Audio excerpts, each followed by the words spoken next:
In the harsh and blistering colds of Tamriel's northernmost province, toughness seems to be prevalent in its citizens. As you journey through the civil war-torn land of Skyrim, you'll come into contact with some of the most badass characters the Elder Scrolls universe has to offer. Some are mere mortals, known for immense feats of skill and bravery, while others have endured the ages, blessed by dark or divine intervention. In this video, we're going to tell you about 4 of these badass characters, so prepare yourself for some of the mightiest mortals to grace the Elder Scrolls V Skyrim. Before we start, it's important to note that all 4 of these characters are humanoids. We won't be throwing in any dragons or other beasts into the mix. But let's kick things off with Skyrim's most patriotic Nord, the one and only Ulfric Stormcloak. While the Imperials will have you believe that this true-blooded northerner is nothing more than a jumped-up Jarl with a rebellious nature, the events of Ulfric's life will tell an entirely different tale. Ulfric isn't particularly superior physically or intellectually when compared to those around him, but he rises above the rest when it comes to passion and pride. Ulfric Stormcloak has committed himself to a cause he believes wholeheartedly in, but who could say it better than the man himself? I fight for the men I've held in my arms, dying on foreign soil. I fight for their wives and children whose names I heard whispered in their last breath. I fight for we few who did come home, only to find our country full of strangers wearing familiar faces. I fight for my people, impoverished to pay the debts of an empire too weak to rule them, yet brands them criminals for wanting to rule themselves. I fight so that all the fighting I've already done hasn't been for nothing. I fight because I must. Ulfric began his life studying the way of the voice with the Greybeards before leaving his fate to join in the war effort. He developed his fearsome reputation as a veteran of the Great War, and especially for his handling of the Forsworn Uprising. When the Imperial Legion were focused on protecting Cyrodiil from the Aldmeri, the folk of Skyrim called upon Ulfric to deal with the Breton captors who had seized Markarth. Driven by the promise that free Talos worship would be restored, Ulfric made quick work of the uprisers, using his thumb to thrash them. Reports claim that Ulfric was relentless in his execution, killing every reachman in the city, as well as killing every man capable of holding a sword who did not stand with him. Women were tortured to give up the whereabouts of any survivors, and one thing was certain, Ulfric Stormcloak was not to be fucked with, and that gained him one hell of a reputation. This ordeal gave him the nickname the Bear of Markov.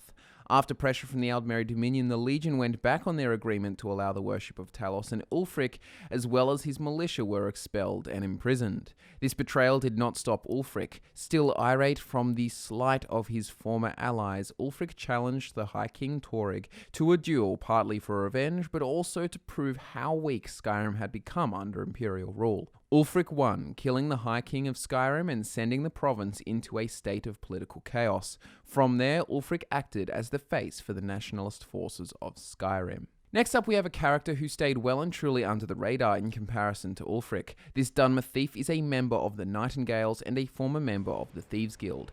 This is Carlisle. Carlisle was actually born from nobility. She is the granddaughter of Queen Baranziah of Mournhold and Draven Indoril, who is believed to be a descendant of the Chimer saint Indoril Nerevar. With such a prestigious heritage, Carlisle was always bound for greatness. The Dunmer were known for their skills of stealth, and Carlisle learned these arts from her mother. After joining the guild, she became romantically involved with the guildmaster Gallus Desidenius, a capable leader and master thief. In her own words, Gallus had honed my skills to a razor-sharp point, and as a result she had grown into a worthy suitor of the position as the third Nightingale alongside Gallus and Mercer Frey. Everything changed, however, when Mercer Frey's ambition led him to betray Gallus, killing him and pinning the blame on Carlisle.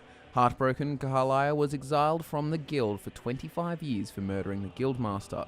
Carlisle, with the help of the Dragonborn and Brynjolf, gets her revenge on Mercer Frey and revives the Nightingales. Under her guidance, Gallus's legacy is restored and darkness returns to the Thieves Guild. The title of Dragonborn is arguably the most worshipped in the history of the Elder Scrolls. According to countless prophecies, these rare individuals are believed to be born with the blood and soul of a dragon, within the limited shell of a mortal. Our third badass character is Miraak, the first of all known Dragonborns.